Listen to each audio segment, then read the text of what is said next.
Voices to hear.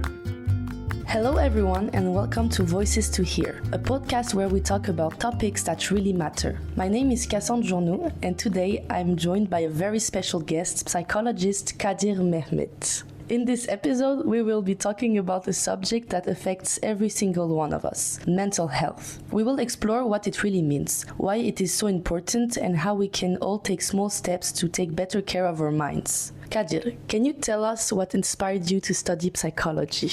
Hello, Cass. Thank you for inviting me for this podcast. Well, I always was curious for people's behavior, emotions, how they feel and why they react and behave like that. So from my younger age, I was interested to psychology, and now I get the chance to get in and finish psychology. And now I'm with you to share it. Thank you very much again for that. So first, we will learn to understand mental health. To begin, how would you define mental health in simple words? Mental health is simply how we feel, how we think, and how we deal with challenges and struggles with life. So it's about our emotional balance, and just like physical health is our body's balance, so mental health is the same. Okay, interesting. Why do you think mental health is just as important as physical health? Because the two are deeply connected. Our mind and body are not separate. For example, stress can cause stomach pain, sleep problems, even heart issues. At the same time, when we are physically unwell, it can affect our mood and emotions. A healthy mind supports a healthy body, and vice versa. So we need to treat both with equal care. Yeah, I get that. I had some bad anxiety at some point in my life, and I saw how stress really impacts my body, on my stomach especially. So it makes sense for me. Yeah, because when you feel sad or anxious, your immune system drops and you can get sick. There is one word I want to say you. If your soul is not sick, your body not fell into the bed. Thank you. Very interesting. What are some common myths or misconceptions about mental health that you often hear? One of the biggest myths is that only weak people struggle with mental health. In reality, everyone struggles sometimes, even the strongest people. Another misconception is that therapy is only for people with serious illnesses. But it can also be for growth and self-understanding and self-development, like for usually everyday life. And breaking these myths helps people feel less shame about seeking for help. Everybody should see a therapist in general. Yeah, actually, because it's not that people are crazy if they go to therapy. I understand. Now let's talk about its impact on our everyday life and habits. How stress can affect our daily lives if we don't manage it well? What are some small daily habits that people can practice to improve their mental health?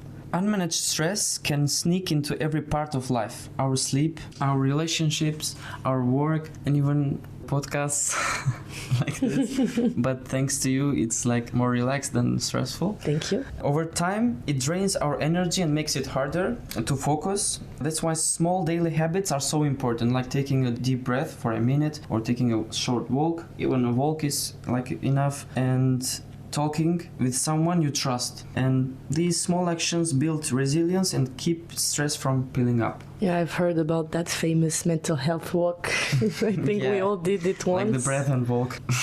Exactly. Separate. How important is sleep for our emotions and well-being? Sleep is like charging your phone. Without it, your emotions run with 5% battery.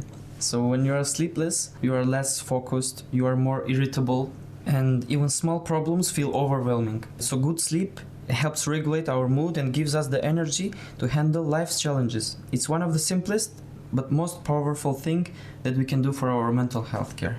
Okay, now I know why I'm so irritated when I don't sleep enough. Yeah. And why are social connections and friendships so important for our mental health? How do social media and technology affect mental health both in positive and negative way? Friends and family remind us that we are not alone. Human beings are wired to connect. So when we feel supported, our stress level goes down and the resilience goes up. And technology and social media can be positive by keeping us connected and inspiring us, but they can also lead to comparison, isolation and loneliness if we overuse social media. The key is balance. Use technology to connect, not to replace real human contact. So over scrolling can be dangerous sometimes. Yeah, I get that. As a woman, I found that in my childhood, when I wanted to fit into the standards, social media actually really impacted me because like the comparison, as you talked about, is something, unfortunately, we all do a lot. So it's really understandable. And a lot of couples get divorced also for this. Yes, because they compare other couples, but it's not like it seems in the reality. I get that. Because work and study are now a big part of society's life, let's understand how mental health can affect us. Kadir, what are some signs that someone may be experiencing burnout, and how can students or workers balance productivity with self-care? Burnout feels like constant fatigue, no motivation, and losing interest in things you used to enjoy before. So you may feel like you're running on empty even after resting. And for students and workers also, it's about finding balance, having breaks, setting realistic goals, and remembering the rest is part of productivity. Think of it like sports. You can't play every day without the break. So break is part of the performance. You should take rest. I hope I won't do a burnout, but at least now I know what Maybe to do. you're with me. Yeah. It's good I know you then.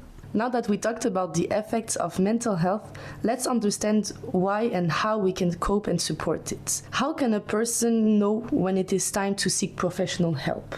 If sadness, anxiety, or stress doesn't go after a few weeks, or it starts to stopping you from your everyday life, it's time to seek help. And also it's important if you notice you are withdrawing from people, losing interest in things you normally enjoy, or feeling hopeless. Seeking professional help doesn't mean you're weak. It means you're strong enough to take care of yourself. Very beautiful words. What advice would you give to someone who wants to support a friend struggling with mental health? The most important thing is to listen without judgment. Sometimes people don't need solutions. They don't need logical answers. They just need to feel heard. Simple words like "I'm here for you" can be more powerful than advice.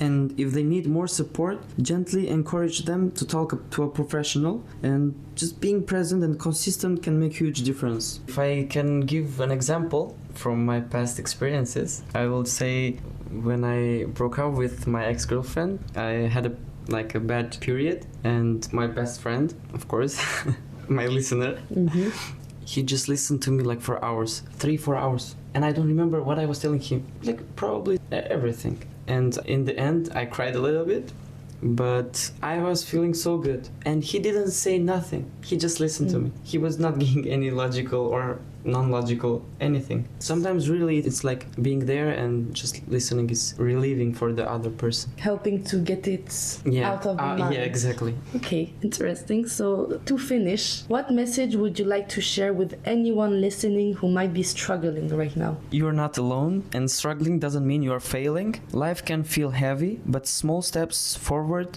matter more than you realize. Reach out for support, talk to someone you trust, and remember you deserve care and kindness. Even if progress feels slow, every step you take is building your strength. I think we all need to hear that, so thank you very much. So to conclude, I wanted to thank you again, Kadir, for sharing your knowledge and insight with us today. We learned a lot about mental health and how important it is to take care of ourselves and the others. And thank you to everyone who joined us. We hope this conversation gave you useful ideas and encouragement. See you in the next episodes of Voices to Hear. Voices to Hear.